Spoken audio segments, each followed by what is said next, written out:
You see sitting before you a very foolish woman.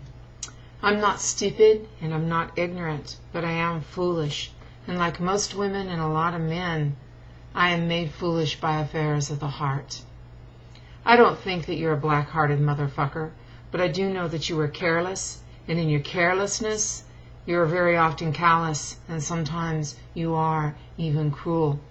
And I don't believe that you stop and think ahead to what effect your words and what you say will have on a woman who's pretty much enamored of you. Over the last 3 years, I stopped and asked myself many times, what was my part in your decisions not to have anything more to do with me? And of course, last spring, I was the one who said, no long-distance pen pals. First time around, I shared blame. I talked a lot about Stephen, and that wasn't because I wanted to be with Stephen, but more in response to your response about my relationship with Stephen. But I was still deeply, deeply engrossed with the idea of Colin. Yeah, I bear blame, and I accept that. Second time around, foolishness was my blame. Foolishness in listening to what it is that you said to me, and foolishness in believing that perhaps even you believed what you said to me. And when you said, I want you to be the last love of my life, what was I supposed to think?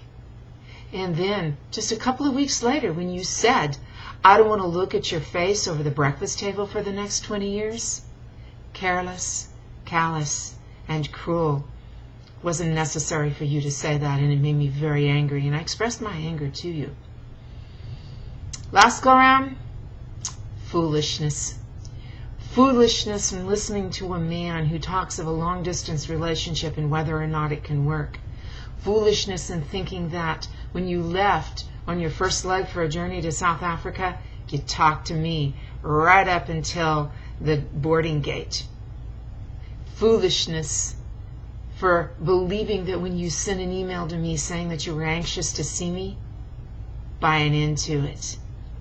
And foolishness for waiting when your correspondence dwindled away to nothing when you were in South Africa, into believing that when you came home and there was 6 hours of conversation, that you still cared that deeply about me. Foolishness. But then when I considered other things that you said about casual friendship, how did I go from being the last love of your life to, yeah, maybe I want to see you once a year? You see, I've seen how you've treated casual friends. And poor old Susan, the fundamentalist Christian, you guys were pretty thick at one time. You never saw each other, but you told me you and she were very good friends. Dwindled away to nothing. And you told me that you realized that those first 2 times when you broke it off, you didn't have to do that. It didn't have to be all or nothing. You could have just let it dwindle away to nothing. So after that initial 6-hour conversation and you went to Oregon and it dwindled away to nothing, I drew my own conclusions. And I don't want pen pals in faraway places. I've cut all of those people out because I want people who are in my life. I want people whom I can touch, people whom I can feel. And I at least want, not the promise, because promises are easily broken, the expectations of being able to do that. You never told me how or why I was demoted from here to there. I figured it out myself. You've gone a lot of places. You've seen a lot of people. I'm a unique woman.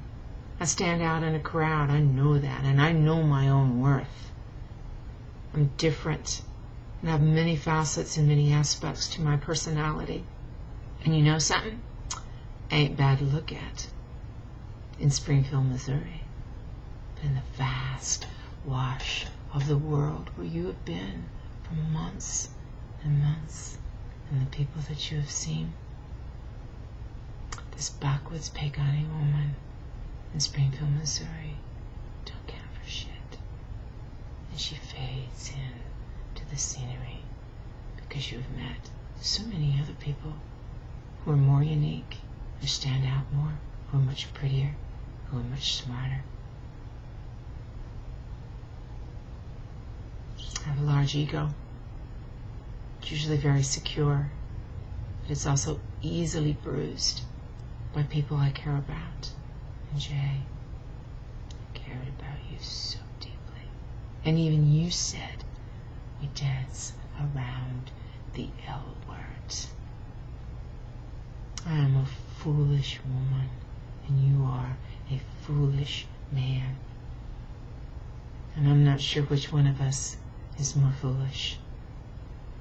But I won't exist in the backdrop of your world.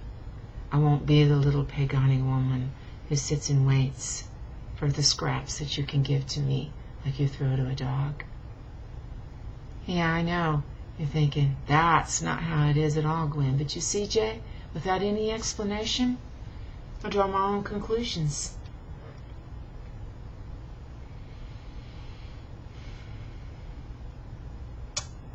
I don't want anybody to need me, and I don't need anybody, but I do want to be wanted.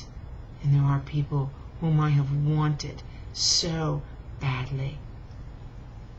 You were one of those people. And I asked myself, how do we go from there to here? How do we go from being the last love, and I want to see you? How do we go from 6-hour conversations that neither one of us want to end to forced words and vapid conversations? I don't know. It wasn't me. So I guess it had to be you, didn't it? You changed and I've changed. Our wants differ. But I never stopped wanting you, Jay. And it hurts my feelings that you stopped wanting me. And I guess that's about the most explicit way I can say it. And no, I wasn't expecting to marry you, live with you. But God damn it, I did expect more than dinner once a year and a few emails. That was my fault, foolish woman.